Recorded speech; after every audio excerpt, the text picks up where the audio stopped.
Very good evening, friends. English Balaji Gyangu Sagar channel. Ex-soldier Yuvraj Kumar welcomes you. I have brought the basic topic of English. Our journey starts from sounds. तो संगवारी हो, आज जो मैं अंग्रेजी की class ला हूं, हमारे मन के कोई भी आवाज हो जब मन पैदा होता तो सबसे पहले के का रवई से चालू होते, है ना। तो रवई से चालू होते तो आते आवाज, आवाज से शुरू होकर मैं वाक्य तक पहुंचूं। आज का मेरा जो बताने वाला हूं, एक्चुअली इंग्लिश कहां से शुरू हुआ है वो तो है ही। ये जो बेसिक टॉपिक है मोस्टली मैं बार बार रिपीट करता हूं। उसके बाद हम सीधा आते हैं सेंटेंस में। Sentence, how many types of sentence, मैं वो बताऊंगा। उसके बाद सेंटेंस के टाइप्स को समझना कैसे अपने अपने अकॉर्डिंग समझता है। कोई सिंपल कंपाउंड कॉम्प्लेक्स समझ के समझ लेता है, कोई डिक्लेरेशन कर लेता है, कोई इंट्रोगेशन कर लेता है, एक्सक्लेमेशन कर लेता है और इंपेरेटिव समझ के समझ जाता है। आप कैसे समझना चाहते हो डिसाइड आपको करना है, right. So I am just starting the class and this class starts from sound. So crying, जैसे कि बच्चा रोता है तो रोने की आवाज होती है, ध्वनि होती है ना। तो ध्वनियों के मेल से क्या बनता है, अक्षर बनता, पता है ना। साउंड से क्या बना, alphabet, A B C D करके आर क्या सारी चीजें बनी है, हिंदी और इंग्लिश सारी भाषा में, ठीक। अगला क्या होता है friend, sorry I was just मतलब स्पीडिंग था और मैं धीरे कर रहा हूं। वर्ड और फ्रेज, साउंड बनाया अल्फाबेट, अल्फाबेट बनाया alphabet, group of alphabet makes words, और वर्ड्स और फ्रेज बनाया ना, ये मिलके बनाते हैं क्लॉज सेंटेंसेस, राइट। अब यहां पर आ जाते हैं सेंटेंसेस के पैटर्न क्या होते हैं, सब्जेक्ट वर्ब और ऑब्जेक्ट मिलके सेंटेंस बनाते हैं, ठीक है। अब उसके बाद फ्रेंड्स क्या होता है, फ्रेज और क्लॉज। कुछ बेसिक जानकारी जो पिछले क्लास का एक रिवाइज कर रहा हूं। फ्रेज क्या होता है, जस्ट लाइक और क्लॉज। क्लॉज में एक आपका जो वर्ब है ना, और एक ऑब्जेक्ट भी होना चाहिए, ठीक है। सब्जेक्ट वर्ब, सब्जेक्ट भी होना चाहिए, वर्ब भी होना चाहिए, ठीक है। सब्जेक्ट और वर्ब हो गया, क्लॉज हो गया इसमें, लेकिन ऐसा कंपल्सन नहीं है। अब देख लीजिएगा कि ये फ्रेज है और क्लॉज है ना। फ्रेज क्या होता है, जैसे एक सेंटेंस है, आफ्टर स्कूल, स्कूल के बाद आई रीड अ पोएम, मैं एक कविता गायन करता हूं, ठीक है। आफ्टर स्कूल क्या है, इसमें कोई सब्जेक्ट और वर्ब तो है नहीं ना, तो ये फ्रेज हो गया, ठीक है फ्रेंड्स। इस प्रकार के फ्रेज होते हैं, ठीक है। ये भी वर्ड्स का ग्रुप है।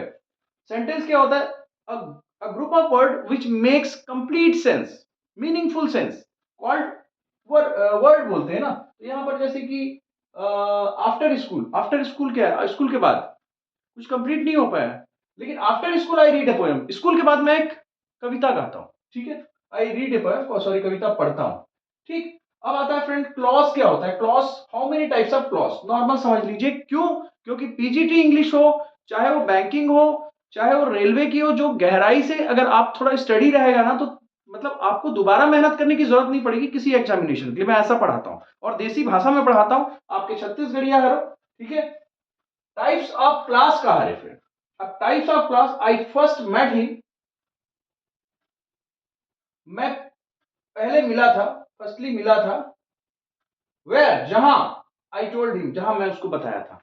तो देखिए ये फिर मेन इंडिपेंडेंट क्लास है, अगर यहां तक रहोगे तो, लेकिन इसके साथ जुड़ा हुआ है, इसके साथ जुड़ा हुआ है, तो ये क्या है, इसके ऊपर डिपेंडेंट हो गया, ठीक है। ये तो हो गया आपका इंडिपेंडेंट, लेकिन ये इसके ऊपर डिपेंडेंट हो गया, है ना। तो सबऑर्डिनेट कर रहा है ना। तो ये क्या है, सबऑर्डिनेटिंग हो रहा है ना। तो ये मेन इंडिपेंडेंट है, अगर यहां तक देखोगे तो, लेकिन अगर जुड़ जाएगा तो सबऑर्डिनेट हो जाएगा। मतलब ये सेंटेंस इसके ऊपर डिपेंड है। वेयर के बाद अगर ये नहीं बोलोगे तो sentence will not be completed, right. अगला, अगला आता है फ्रेंड्स एक independent class, Ram rights a poem and Sita sings a song. Ram poem लिखता है, सीता गाना गाती है, दोनों के दोनों इंडिपेंडेंट है, तो कोऑर्डिनेट क्लास बोलते हैं। सबऑर्डिनेट मतलब एक दूसरे पर डिपेंड होगा, कोऑर्डिनेट मतलब दोनों अपने आप में पूरे होंगे, ठीक है। जैसे कि ये ये बेटा हरे, ये पिता हरे, मेन है, और ये बेटा हरे, ये है जब तक नौकरी नहीं लगी तब तक अपन पिता के ऊपर डिपेंड है, और जब नौकरी में लग जाएगी तो इंडिपेंडेंट है। तो यहू काम करत, यहू काम करत, दोनों डाले पैसा आज घर में, समझ गए हो ना। देसी भाषा में समझू, जल्दी समझ में आए। अब ओकर बाद सीधा आगे ना हम सेंटेंस, ठीक है। सेंटेंस में क्या होते फ्रेंड, यहां पर है वाक्य, बिल्कुल ध्यान देना, मेरी उंगली को ध्यान देना, कारण क्या है ना, यहां पर होता है वाक्य, राइट। एक पैटर्न होता है हिंदी में, राम पत्र लिखता है, राम पत्र लिखता है। अगर इंग्लिश की बनानी होगी तो हाउ विल यू कन्वर्ट, आप कन्वर्शन मोड में भी सीख सकते हो, कैसे मैं बता रहा हूं। राम पत्र लिखते, आई राइट, आई राम पत्र लिखते, ये राम लिखता है पत्र, राम पत्र लिखता है, आई अ लेटर राइट, ऐसे बोलते हैं क्या इंग्लिश में? नहीं बोलते ना। सो पैटर्न क्या है? सब्जेक्ट ऑब्जेक्ट वर्ब आ रहा है, ये सब्जेक्ट है, आई वी यू दे ही शीट बताया था। कर्म आपका क्या है? लेटर लिखना, और काम क्या कर रहे हो? लिखने का काम। ठीक। अब लेकिन इसको अगर आपने सही तरीके से अगर कन्वर्ट करना है तो लिखो राम लिखता है पत्र, सीता गाना गाती, सीता गाती है गाना। आप जब सीता गाती है को सिंग्स, गाना को अ सॉन्ग, ठीक ठाक आ जाएगा। राम लिखता है पत्र, है ना, यहां पर देख लीजिए, राम राम लिखता है पत्र, तो यहां पर लिख लो राम अ लेटर, और यहां हो गया राइट्स। अब यहां पर लिख लो राम राइट्स अ लेटर। ठीक, समझ में आ रहा है? आई वी यू दे सारे सब्जेक्ट होते हैं, ठीक है, ठीक है फ्रेंड, सब्जेक्ट होते हैं। उसके बाद फिर यहां वर्ब, ठीक है, राइट्स, और यहां पर अ लेटर। राम लिखता है पत्र, राम लिखता है को राइट्स, और पत्र को अ लेटर। अब अ लेटर थोड़ा बहुत तो माइंड आपको लगाना पड़ेगा, नहीं भी करोगे तो चलो, सपोज ए छूट भी जाता है तो आप जिस भाषा को अभी सीख रहे हो उसकी जान मत लो। एक ही दिन में कोई कुबेर का खजाना नहीं लाता है, धीरे धीरे सीख जाओगे, प्रैक्टिस आएगी, मुंह से गलतियां नहीं होंगी। आप ध्यान दीजिएगा जो मैं बता रहा हूं। टाइप्स ऑफ सेंटेंस, अब टाइप्स ऑफ सेंटेंस में कोई लड़ मत जाना कि sentence sir there are 3 types of sentence, simple sentence, compound sentence और कॉम्प्लेक्स सेंटेंस। सीधी सी बात है। अब जैसे कि आप लोग बोलोगे सिंपल सेंटेंस, तो आई नो, मैं जानता हूं, सिंपली बोल रहा हूं, I know. Simple present tense बोलते हो ना, वही तो सिंपल सेंटेंस है यार। I know, I write a letter, simple sentence हो गया। I write, I know him that he is an intelligent, मिलके क्या बन गया? कॉम्प्लेक्स बन गया, कंपाउंड बन गया। फिर और जोड़ दोगे तो क्या हो जाएगा? कंपाउंड बन जाएगा। सिंपल हो जाएगा, कंपाउंड हो जाएगा, कॉम्प्लेक्स हो जाएगा, जितने जुड़ेंगे। एक वाक्य है, सिंपल है, दो वाक्य हो गया, कंपाउंड हो गया, और ज्यादा हो गया तो कॉम्प्लेक्स हो गया। अरे यार कॉम्प्लेक्स क्यों बना रहा है, बोलते हैं कि नहीं बोलते? समझ जाओ ऐसा, ठीक है। तो देयर आर 3 टाइप्स, तुम्हारी मर्जी है। आप सेंटेंस को बनाना सीख जाओ, सेंटेंस क्या है सीख जाओ, किताब में क्यों लिखा होता है समझ जाओ। हमारा एम क्या है? हमें भाषा को समझनी है कि लिखा क्यों है और क्या है। अब सबसे पहले आता हूं कि टाइप्स ऑफ सेंटेंस को मेरे हिसाब से हमारे जो छत्तीसगढ़ के दाई है तेकर हिसाब से याद करना। बोलो दाई, तो ये हो गया D, D for declarative, E for exclamatory, I for interrogative, I for imperative. हालांकि दई होता है, लेकिन दाई वो करके याद करना, अपन दाई वो करके, हम बचपन से पैदा हो तो इसलिए याद करबो, एक सेंटेंस पूरा हो गया, ठीक है। तो सब्जेक्ट का फ्रेंड्स सबसे पहले सब्जेक्ट वर्ब ऑब्जेक्ट है, पैटर्न है। टाइप्स ऑफ सेंटेंस है, डिक्लेरेटिव सेंटेंस, डिक्लेयर करा तुम यहां का, डिक्लेयर करा तुम, मैं गाना गाता हूं, आई सिंग a poem, I Singh a song. मैं गाना नहीं गाऊं, I don't sing a song. यहां लिखा है मैं गाना गाता हूं, आई सिंग अ सॉन्ग। दोनों में अंतर क्या है? यहां पर जो है, यहां पर आके डोंट लग जाता है, ठीक। आपने एक बार हां बोला और एक बार क्या बोला? नहीं। लेकिन डिक्लेयर तो दोनों हुआ ना, गाथो घलो बोलेस, नहीं गाओ घलो बोलेस, डिक्लेयर करेस ना भाई, चार समाज में बोलेस ना, तो ये अलग है डिक्लेरेटिव सेंटेंस, ठीक। छत्तीसगढ़ी, हिंदी, अंग्रेजी तीनों होंगे। अब अगर बात हो गई इंट्रोगेटिव, इंट्रोगेटिव जहां आते थे, यहां कहा है प्रश्न, प्रश्न लग जाते, ठीक है। प्रश्न भी दो प्रकार से पूछते हो, एक तो खुद अपन दाई पूछते, मैं खाना खाऊं कि नहीं दाई, नहीं खाऊंगा दाई, का मैं खाना नहीं खाऊंगा दाई, खाओ कि नहीं खाओ दाई, खाओ नहीं खाओ, दोनों पूछते हो ना भाई। तो इसलिए क्या मैं गाना गाता हूं, do I Singh a poem, क्या मैं गाना नहीं गाता हूं, don't I Singh a poem. दोनों में अंतर का है, ये में डू है, ये में डोंट। दोनों इंट्रोगेटिव है, एक निगेटिव इंट्रोगेटिव है और एक इंट्रोगेटिव, पॉजिटिव इंट्रोगेटिव, ठीक।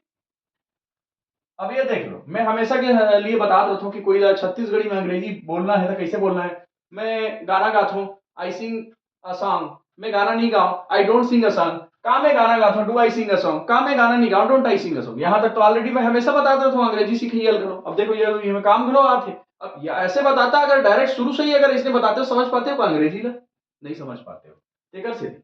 अब देख एक्सक्लेमेटरी का होते, एक्सक्लेमेटरी मतलब है कि एक प्रकार का देखा जाए तो आपने इंटरजेक्शन सुना होगा, विस्मयादि बोधक शब्द का उपयोग होता है।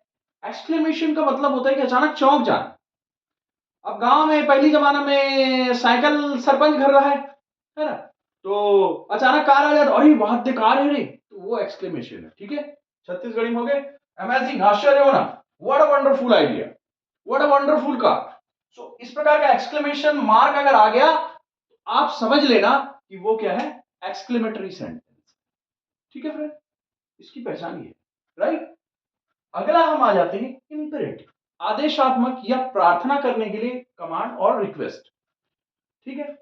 यदि आप कमांड और रिक्वेस्ट सेंटेंस बनाना चाहते हैं तो please give me a pen, या बोलो कि do not close the door, don't close the door, you are just ordering him, don't close the door, do not open the box, समझा तो ना।